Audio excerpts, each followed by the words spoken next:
جی ناظرین ہمارے ساتھ اسسٹنٹ کمشنر صاحب موجود ہیں، ان سے پوچھتے ہیں کہ وہ یہاں پہ کیا فرائض سر انجام دے رہے ہیں اور ان کا کیا پیغام ہے بھارتی حکومت کے لیے. جی سر. بسم اللہ الرحمن الرحیم.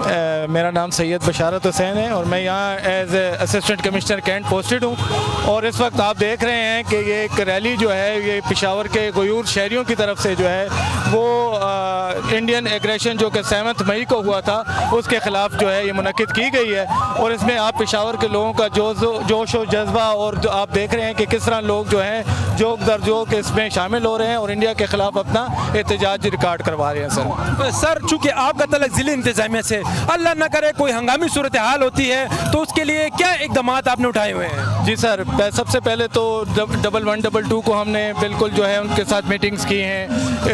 یونیورسٹیز کالجز کے جو جتنے بھی ذمہ داران ہیں ان کے ساتھ، ہاسپٹلز جتنے ہیں پشاور کے ان کے ذمہ داران کے خلاف ایمرجنسی صورتحال کے لیے ہم تیار ہیں، اور انشاءاللہ جو ہے ہماری پوری قوم سیسا پلائی ہوئی دیوار کی طرح کھڑی ہے، اور ہر بندہ جو ہے اپنا فرض جو ہے وہ اس میں ادا کرے گا انشاءاللہ.